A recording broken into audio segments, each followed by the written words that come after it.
Beating Factorio is quite the achievement. In fact, it's one of 38 achievements. More like 8 of 38. There's a lot of different ones for beating the game. Today, we'll be getting all of them in just one run. But that's too easy. We're throwing something else into the mix to make it a whole lot worse. Burners. We won't place a single electric inserter, furnace, or drill. None, nada, zilch. For those who are unfamiliar, burners are the low-tier starter tech. They're great for getting a bit of resources faster before transitioning to electricity, but become obsolete almost immediately. They require a constant supply of fuel and are generally slower than the electric options. By the late game, they're a lot slower. We still need those furnaces and inserters for science, but that's all they'll be used for. They'll just sit there, taunting us, showing us how much better life could be. Ah well, no point longing for what we don't have. Let's get started. The first step is to delete achievements. This way, we can say it was all done in one run. I even copied the instance folder so I can keep playing on my days off without messing up this whole one run thing. I swear I'm not addicted. Alright, now we can delete the achievements and find an adequate map. We're not too picky about the map since it's not a competitive category, so we simply need one with resources, which is, well, all of them. After we load in, the run begins as normal. Place a drill, fuel that drill, gather rocks, and make another drill.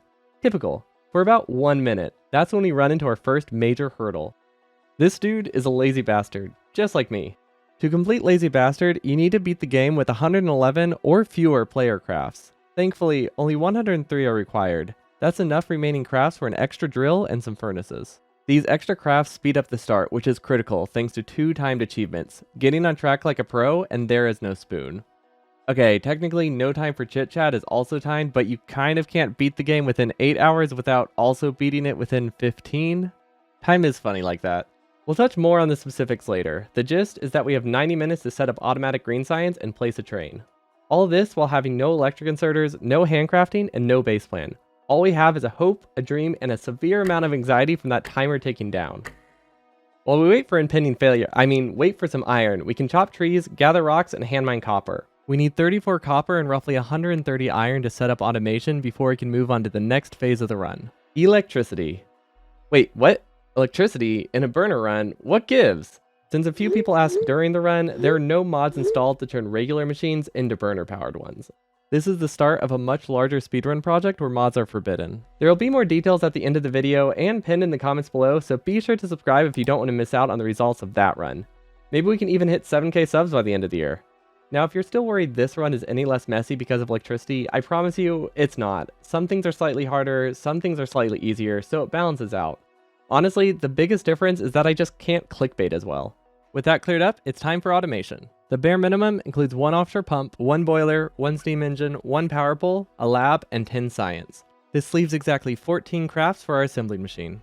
For some peace of mind, we can even unbind the crafting buttons. Failing Lazy Bastard at this point would require such an incredibly specific sequence of events that I think we're good.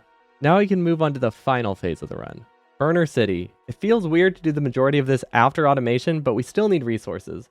We're unable to handcraft here, but we are able to chuck a bunch of materials into an assembler by hand. We do this a lot throughout the run, so as soon as we unlock automation, we assemble more assemblers to assemble other assemblers. There's a whole lot of feeding assemblers, feeding drills, and looting them over and over again until we can afford the real base. All the while, we have a semi-automated lab running to get us key techs like logistics and steel. To support the increased production, we needed a tiny power expansion. Nothing surprising here, it looks exactly like it would in any random seed speedrun, so here it is.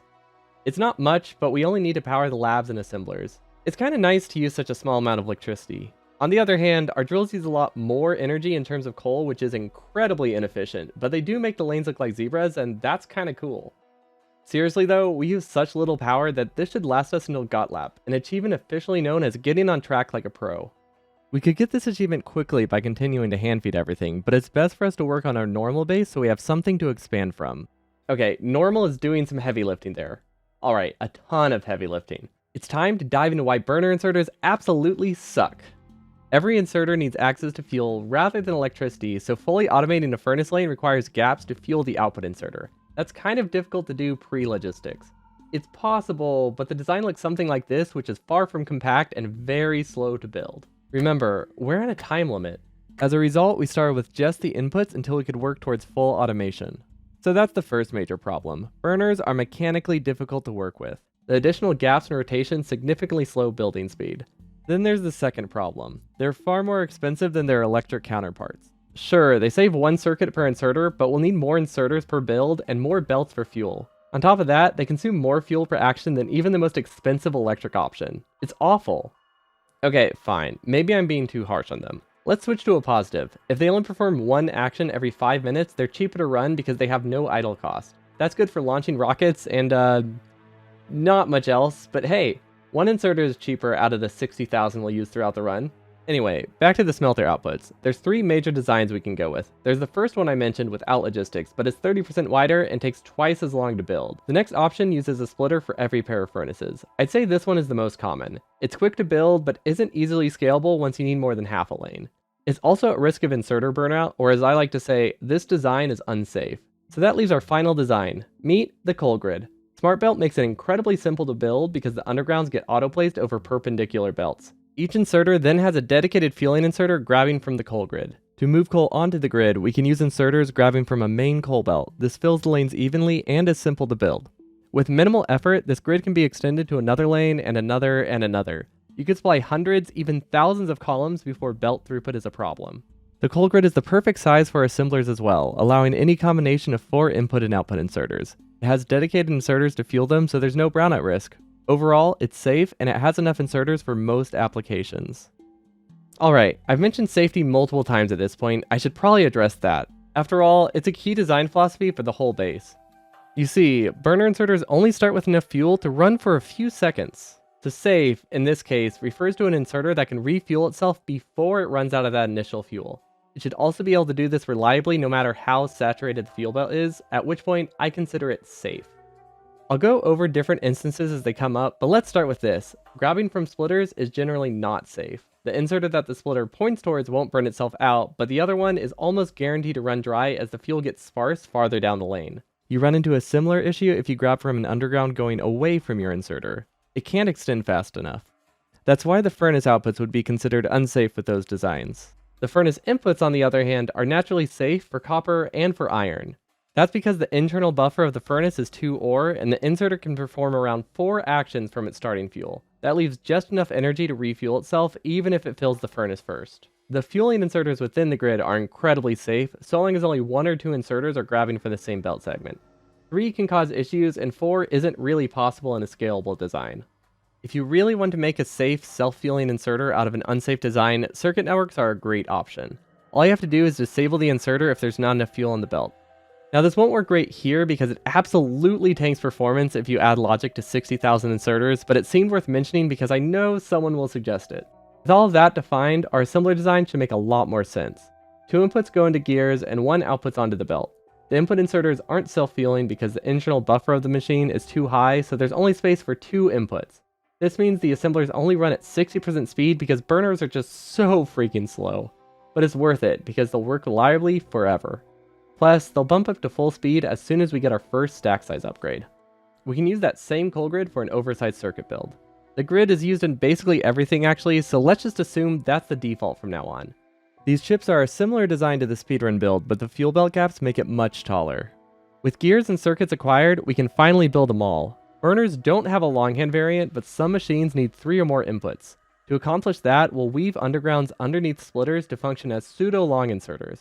As a shorthand, I'm going to call this splitter underground design a splunger because I refer to them quite a lot and I really like to say splunger.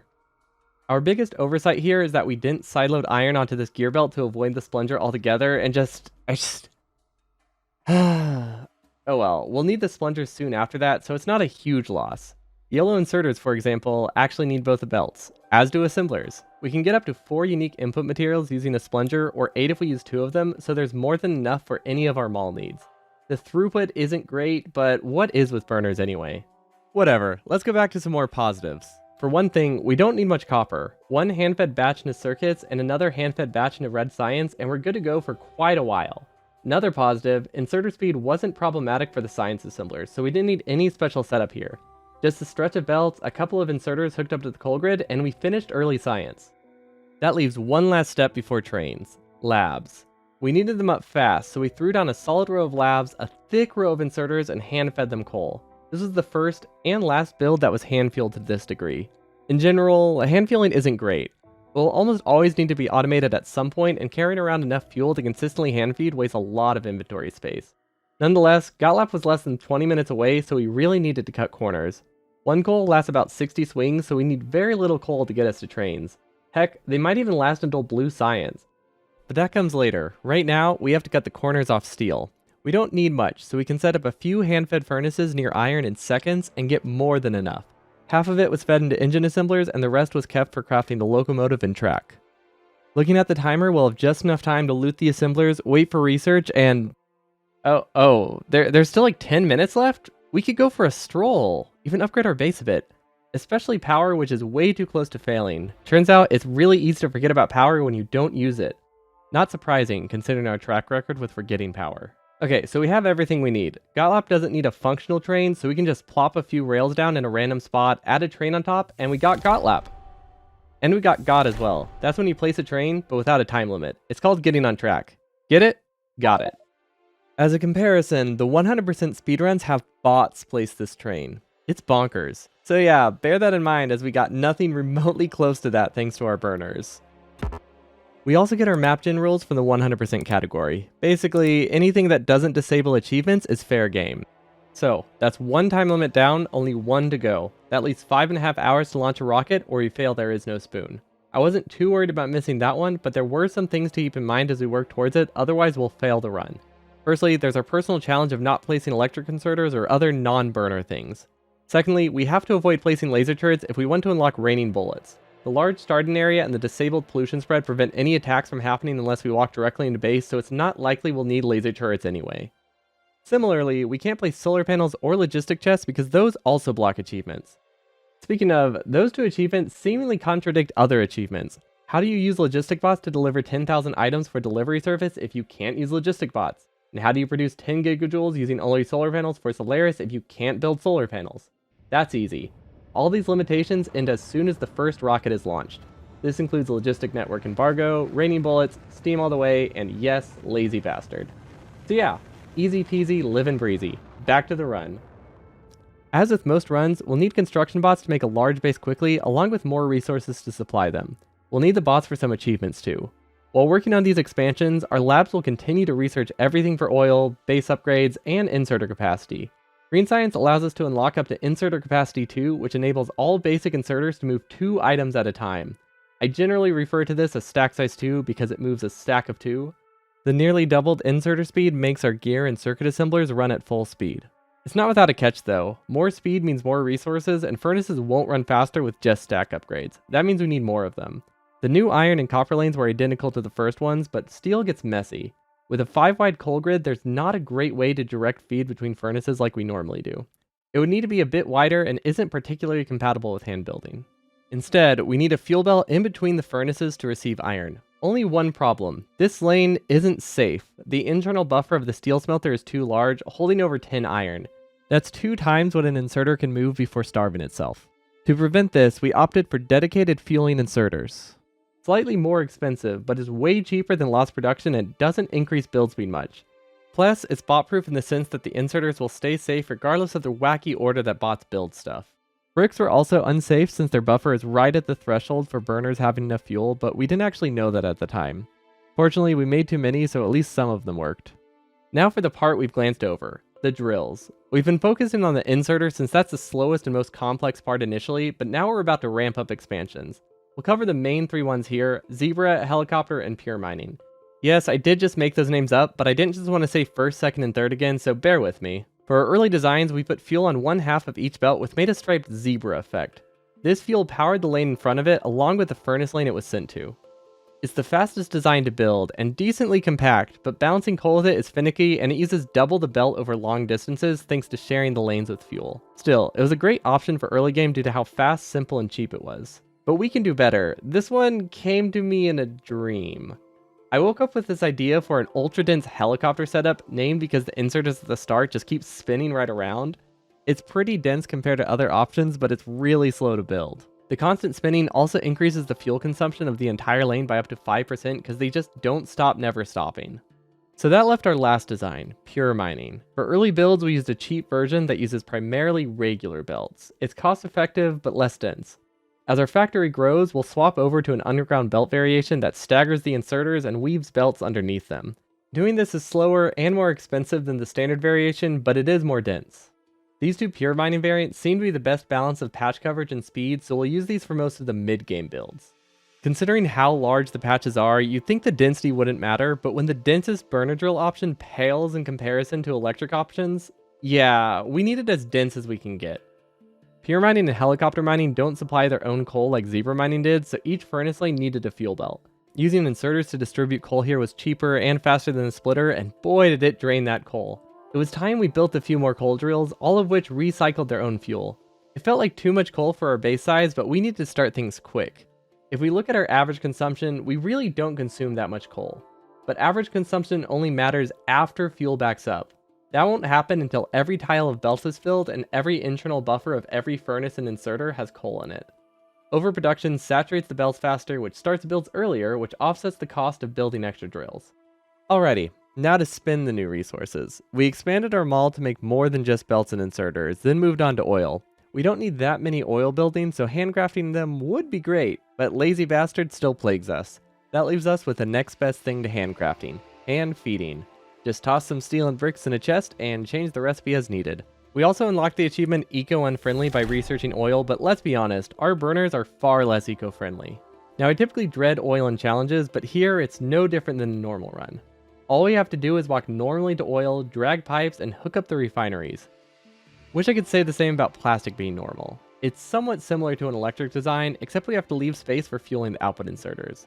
Thanks to the coal grid, we do have access to coal basically anywhere, so there's no need to set up a dedicated fuel belt. Additionally, plastic is naturally safe because it can only move fuel. That means it will always feed itself before feeding the chemical plant. Sulfur is practically the exact same design as plastic, except it has no solid inputs and has two fluid inputs. Okay, so maybe it's not the same at all outside of being a chem plant, but I needed some kind of transition. Or maybe we didn't need a transition. Red circuits! We now have all the plastic, cable, and green circuits we'll need. Once those are hooked up to a splunger, we're 2/3 of the way to blue science. All that's left is engines. We could use the splunger design again, but engines work best on both sides of the belt. It simplifies bots. We have another pseudo longhand inserter design for this case, side swapping. It's limited to 3 items total instead of 4 because you can only filter 1 item, but it's 2-sided. That makes it perfect for low throughput builds with 3 items where you want assemblers on each side of the belt. Pipes and gears on one half, pure steel on the other, and a filter splitter to swap the steel every 5 tiles. It's not even that slow to build if we set the filters with blueprints. Now to tediously build the splitters, and blue science is good to go.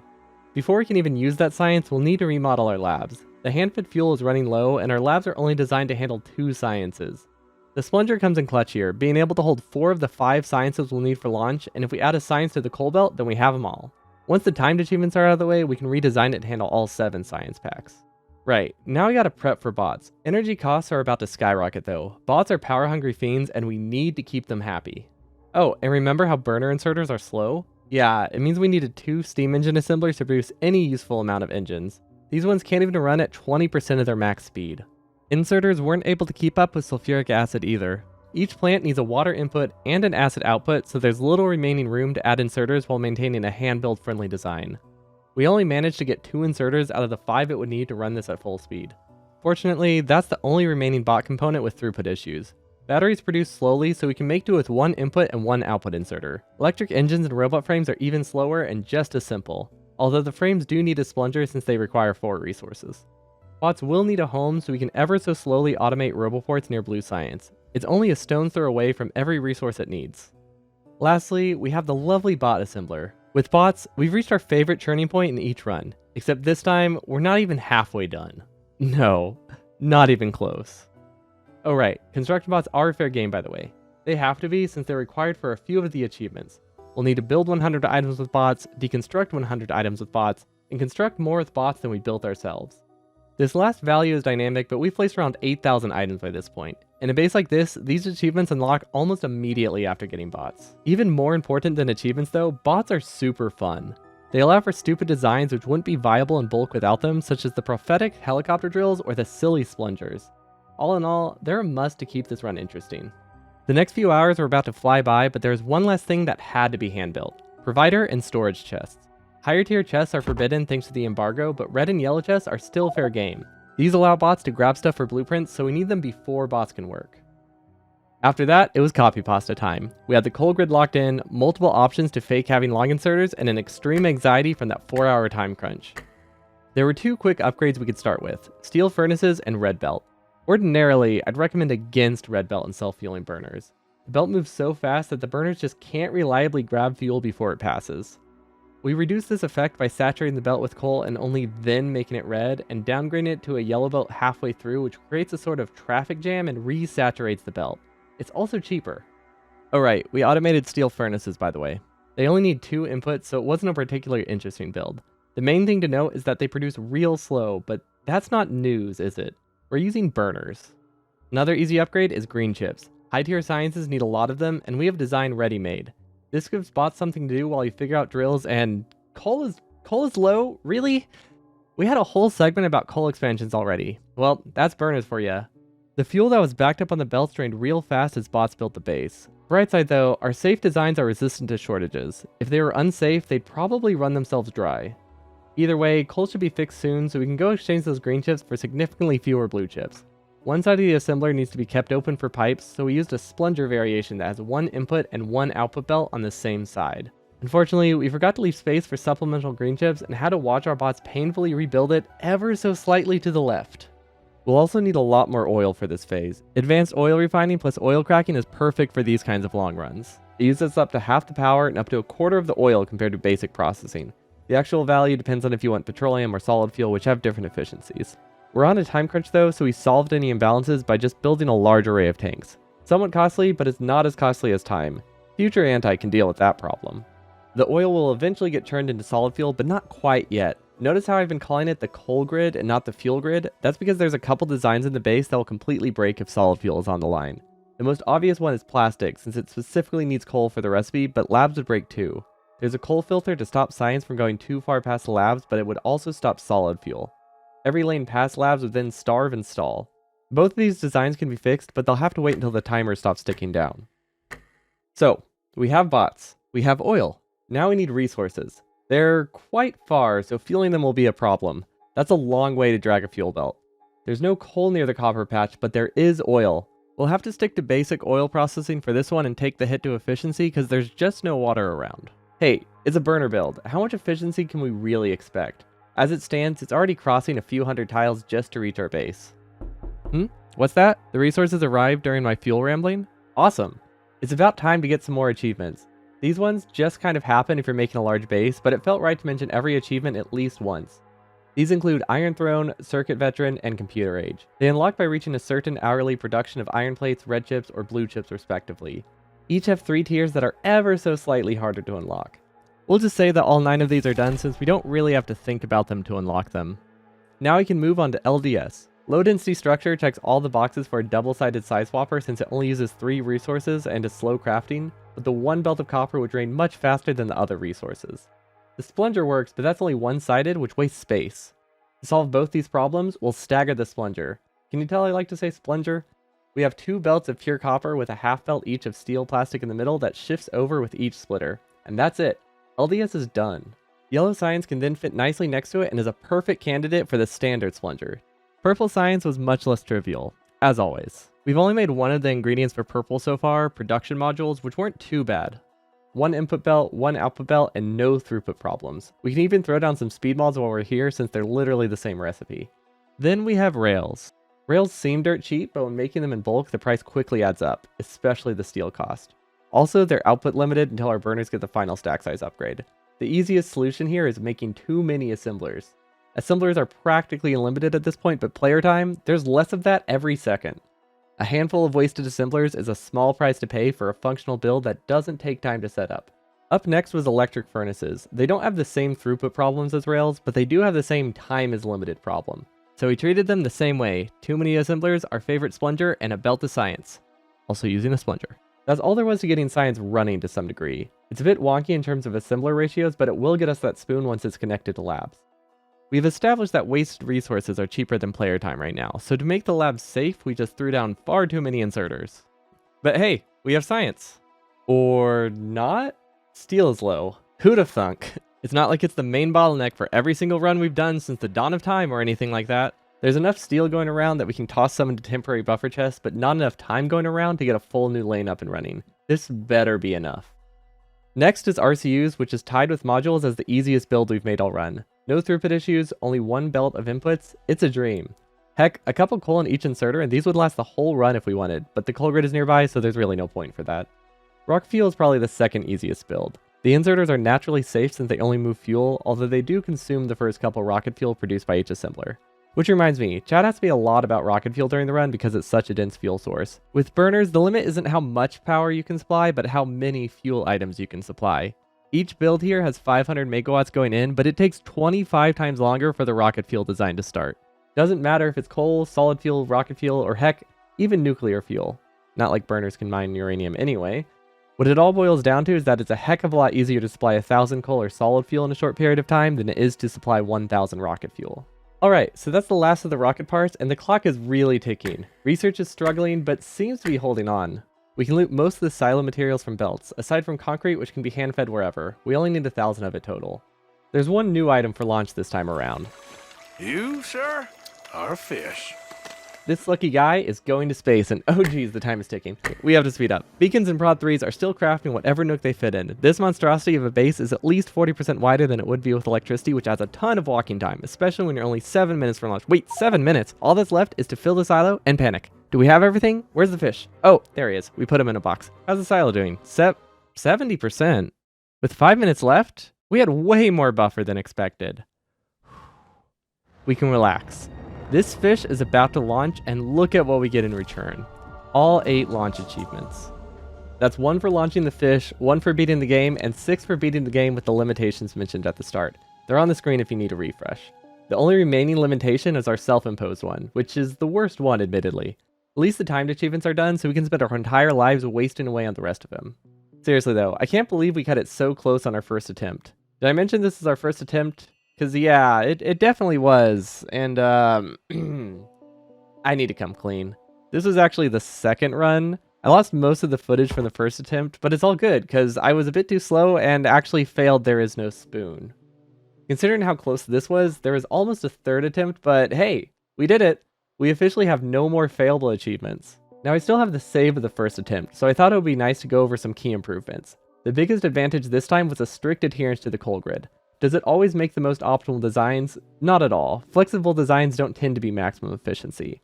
However, the designs still work very well and are simple, and simple builds are fast builds.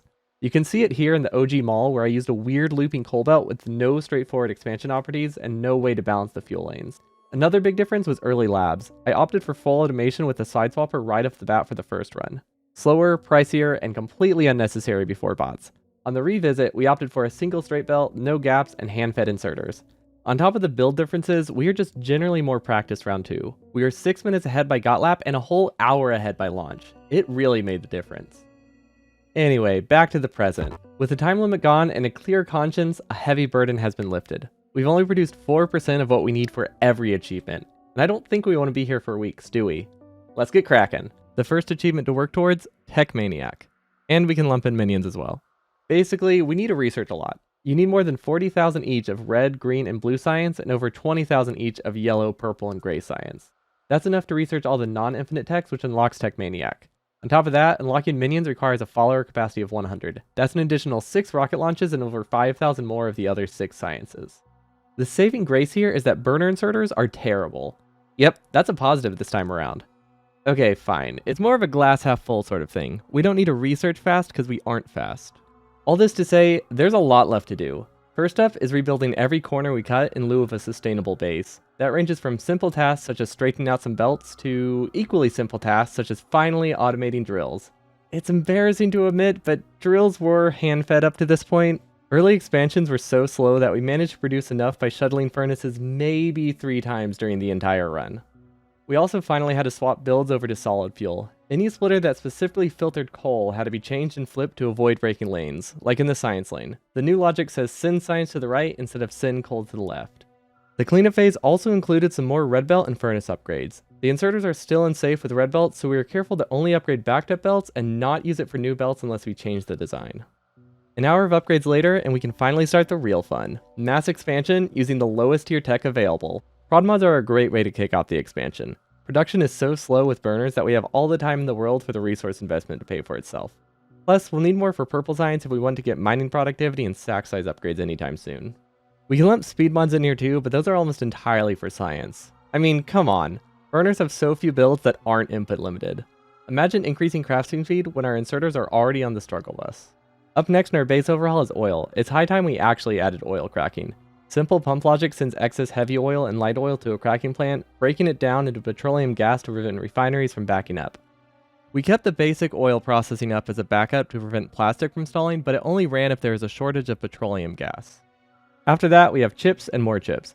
It's impossible for us to overproduce them at this point because the final achievement we'll be unlocking, Mass Production 3, requires a grand total of 20 million green chips. Every little bit helps considering we've only made 200,000 so far. Cool. We're using up our resources, now we need to use our research. Remember how our labs only handle 5 items? We need to fix that. While satellites researched, we designed a couple lab setups capable of handling all 7 science packs. This first one was by far the worst. I don't know what I was thinking. Maybe that would be funny to use a train inserter chain? All I did was soft lock inserters grabbing 2 items at the same time. Needless to say, we scrapped that design quickly and switched to 1 wagon feeding 2 Ultra Beacon labs. Still not great, but it can fit more beacons and doesn't soft lock itself. This worked fine at first, but we eventually switched to a design that can fit even more beacons. 12 per lab, the maximum possible. It was connected through a messy rainbow of science facts, which was tedious to expand, but it was a more efficient use of our prod modules. These prod 3s were pricey. Oh, and our inserters can even run the labs at almost full speed while slow technology is being researched if we've unlocked every stack size 3 and it's only a research that's using 6 sciences. Look, I'm trying really hard to make it sound like burner inserters aren't hot garbage, but they kind of are. By the time we finished labs, satellites were unlocked. We were still missing the accumulators and solar panels to craft them, which aren't strictly forbidden by my rules. In fact, they're kind of necessary for achievements, but it felt wrong. Anyway, the silo was in a pretty bad spot to feed satellites directly into it, so we shifted the silo to the top of the base and sent all the rocket parts and solar stuff up there. It just seemed easier than trying to spaghetti stuff down. Back below our base, mining drills are overfilling belts for the first time ever. It's a great problem to have, and one that can be fixed by upgrading the drill outputs with red belt. Only for pure mining though. Upgrading the zebra mines would create unsafe inserters because the output belt is also the input belt. The drills are still incredibly slow, but we can get a whole 7 belts from this patch now. Yay! Maybe that's why we opted for a diamond drill setup for future patches. This right here is a denser variation of helicopter mining, offering 10% more drills per patch. It has the same downsides as helicopter drills, including the increased fuel cost and alpha performance, but it also costs more. Isn't that everything you want in a design? I hope that's not all you want, because it turns out helicopter patterns have another issue. They can't handle round patches, which is kind of all of them, unfortunately. It breaks if there's a hole in the patch too. Every time we pasted diamond drills or any helicopter drill setup, we had to follow it up with a blueprint that filled in the 2x2 gaps left by missing drills. So yes, this design is awful, and yes, I love it.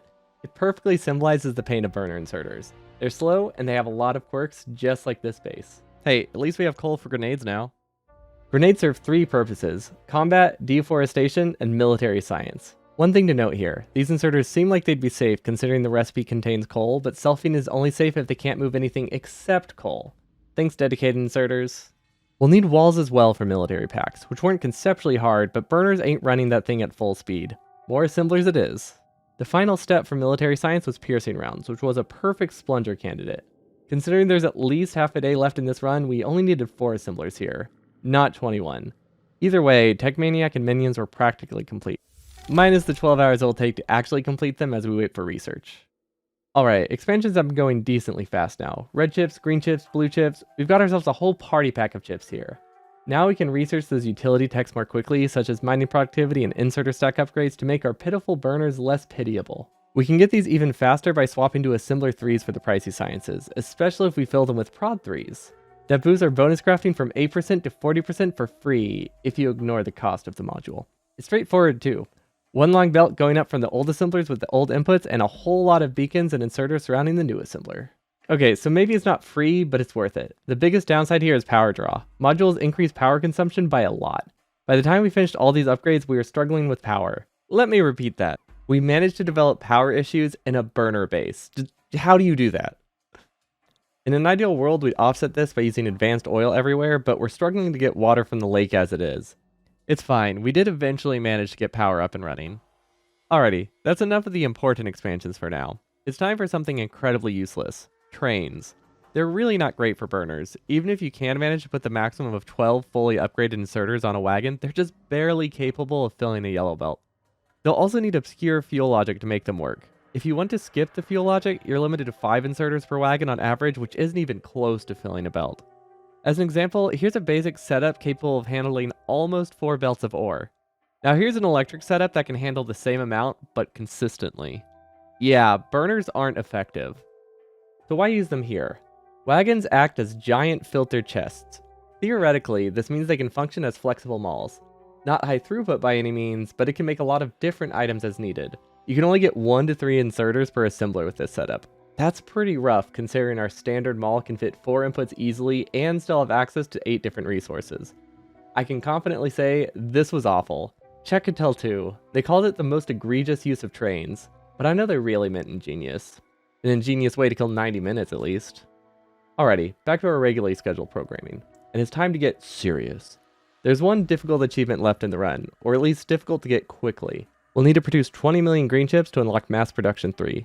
I'm not sure the devs intended for it to be done in one short playthrough, so when you want to do that, there's 2 big problems: surplus and performance. You can't reasonably spend this many green chips without devoting a large portion of your base to refine them. That leaves a huge surplus. Technically, we could spend them, but that leads to the other problem: performance. The less of a factory we have, the faster the game can run, up to a certain point. The game caps at 60 updates per second, so that's our goal. If the products were useful, then it could be worth a performance hit, but there's only so many chips a burner build can use. Instead, the best option is to store everything in chests. It's hard to overstate just how excessive it is to produce this in half a day with burners. I've said it before, and I'll say it again. Burners are terrible. There were some easy tricks to improve performance, such as direct feeding, but it takes a lot of trial and error to optimize anything past that. Our best bet is to just get any design up quickly, so the second half of the run consists of the following steps. 1. Design a simple green chip outpost that isn't awful for performance. 2. Build that green chip outpost. 3. Wait an entire hour for it to start because burners just need so much freaking fuel. And 4. Repeat, all making sure the game doesn't drop below 60 UPS. Admittedly, there was a lapse of judgment and we tried using solar panels to save UPS. It would have worked, but it went against everything we've worked towards up to this point. We're here to destroy the environment after all. On the bright side, we now have a solar setup available so we can unlock Solaris when we need it. Now that the game plan is established, we can design some outposts and knock off those last achievements. Our first design was built with a helicopter diamond mining setup. The ore lanes then get compressed and sent to a large smelting array based on the coal grid. The ratios were off, so we had 30% more copper lanes than we needed, but overall it worked well. Oil was much closer than coal here, so solid fuel seemed like the better choice. It's not great for our power grid, but efficiency modules offset that significantly. Now onto the assemblers. For this first one, we went with what we knew. It's an upgraded version of the main base's green chip design, but equipped with yellow assemblers. They're more expensive and they use more power, but they have 2 extra module slots to give us those free resources. The cable assemblers stayed blue though. The inserters just can't keep up with the yellow assembler. Aside from the increased power draw, this outpost wasn't bad. All the inserters are safe, and each yellow assembler sends 1 1/4 green chips directly into chests. It's a bit pessimistic to think we needed 20 hours worth of chests here, but who knew when the processor would hit its limit. After copying this a few times, we were producing over 400,000 green chips per hour. Before we could make more outposts, we needed a larger maul. To get a new design up quickly, we broke our golden rule. We made an unsafe design. We lazily offset it by placing extra inserters, but if we double side that, there's enough backup inserters to make up for the sacrifices. It's a huge waste, but at this point, inserters are basically free. I mean, we've placed 15,000 so far, and are gonna place 40,000 more. Our next outpost was a downgrade of the first one. Literally, we just downgraded the yellow assemblers to blue assemblers. Each one produces 1.08 chips per second instead of 1.24, but it was enough to boost our production past 1 million green chips per hour. By this point, it's been 3 full hours since we started outposting, and we needed another unnecessary build break. This time, we had a chat request for on-patch smelting. The belt was weirdly diagonal, and fuel passed between the drills. It sure was something. A patch this large should produce at least 3 red belts with diamond mining, and we managed to get only 1 out of it. Look, I'm just happy it worked at all. Oh well. Wouldn't be doing these runs without the support of chat, so when they demand on-patch smelting, we deliver. Rightio, it's time to get serious again. Our previous design had underperforming inserters, so assembler throughput was wasted. The next design took a step back from safety and used self-fueling inserters. The worst case scenario here is that our green chip production dropped slightly, so it's fine. Safety stopped mattering quite as much once we launched a rocket. To work at full speed, burners needed a thick belt with frequent plate supplements. We also buffer chips from the belt instead of directly from assemblers. For long-running designs, less inserters spin constantly, which helps performance slightly. Or greatly if the builds don't run at all. Whoops. Alas, the performance savings were completely offset by a lack of direct feeding between the assemblers. That's something we'll need to improve on in our next design. Hopefully the next design also produces more, because this only made 100,000 green chips per hour. This one brings back the classic side swapper, but in a self-fueling way. Coal occupies one side of the belt, and either iron or copper occupies the other. After each assembler, the sides get swapped. Fundamentally the same, except coal always stays on the inside belt to enable self-feeding. This also brings fuel to the cable inserters so they can directly feed into electronic circuits. As a side note, this is the only build in our entire base that has the proper ratio of 3 cable assemblers to 2 circuit assemblers. Everything else has just been close enough because it's faster. Anyway, this new outpost adds another 500,000 per hour, so we're almost producing 2 million every hour by now. Now aside from that weird diagonal smelter, most of our ore was supplied with diamond drills, even though they're awful for performance. It was a strong case of sunk cost fallacy. They're incredibly inefficient, but the design had so much thought put into it that we just had to keep using it. Plus, there was that dream. We can't go against the prophecy, right? Finally, after 24 hours, we're close to What? We've only made 7.5 million green chips? I convinced myself that it took barely 24 hours to do this run. The title was even going to be based off of that. Whatever, our PC is pretty much maxed at this point, and we're capped at about 2 million green chips per hour. Yikes. At this rate, we have 7 hours to cross off the rest of the achievements. The first ones to deal with? Biters. They haven't come up much since they're practically turned off, but there's a few achievements that require them, so we needed the biters around. Our map generation settings effectively disable them though, by keeping them small and removing any incentive to attack. Steamworld was the first of these last achievements that we crossed off. Run over 10 biter bases. We could have done it with 1 biter base, but we forgot to turn off personal lasers, and yeah. The lasers destroyed the spawners just before we crashed into them. If we charge towards enough bases though, it'll work eventually. We also need to crash into 100 trees for Run Forest Run, but that one isn't much of an achievement. It's just your average Tuesday if you suck at driving. Up next, we needed 10,000 deliveries from Logibots. We unlocked You've Got a package earlier by receiving 1 delivery from a Logibot, but we need a few thousand more to unlock delivery service. To get it quickly, all we had to do was request a high volume of 1 item, stand next to a storage chest, and force spots to supply us in a futile effort as we threw the junk immediately back into the chest. And then we had our greatest sin for this kind of run. Renewable energy. We already had the solar panels from our Lapse of Judgment earlier, so all we had to do was make a small solar grid that wasn't connected to our main power grid. Solar panels don't have much of an internal energy buffer, so the radars are necessary to consume this energy constantly. Without them, the solar panels would stop producing and we wouldn't get Solaris. Don't worry, we burned down a forest to absolve ourselves. It was for the Pyromaniac achievement, I swear. This also got us the achievement for triggering a biter attack. Biters don't normally attack without pollution spread, but they don't particularly like it when you set their house on fire. It stinks and they don't like it. Research has been steadily chugging along, so we have the 100 follower cap we need for minions. All that's left is to throw out 100 defender capsules and run into some biter bases. I forgot to show the combat robot automation earlier, so here it is now. Everything was on track to finish in 5 hours, but performance was tanking again. All those outposts we built? Yeah, they're just now complete. Startup time is insanely high with burners, and it's even higher if bots are flying all the way from home base. Next time around, we definitely need a building supply train. I just really thought we'd hit a CPU bottleneck earlier, so it didn't really seem worth it to reduce travel time. Fortunately, there's still a couple things we can cut for extra performance. All those inserters from building too many copper smelters? Gone. The extra chests we made because we didn't want to do math? Gone. This nearby forest? Gone. Okay, fine. That last one doesn't help performance. It actually worsens it, but it's really fun. Looks like we're up to 57 out of 60 UPS though, which is good enough. Plus, it will only get close to 60 as our original base stops running. That should be soon, considering we already finished our last required research with Breaking Force 7 and unlocked Tech Maniac. There's not much left to do for the remaining few achievements. Have a train path 1,000 tiles for Factorio Express? Easy. Gives us a good excuse to shut off that train mall and use that train for good. Survive a hit from a train for Golem? Even easier. Get run over by a train for Watch Your Step? The easiest. I should have done that closer to spawn. With that, we have 37 out of 38 achievements required. Only one thing left to do. Wait. 5 hours later. After 30 freaking hours of screwing around with coal belts, after building 55,000 burner inserters, we produced our last green chip. All I have to say is 10 out of 10, would not recommend. Except, I kind of would. This run may end here, but the journey doesn't.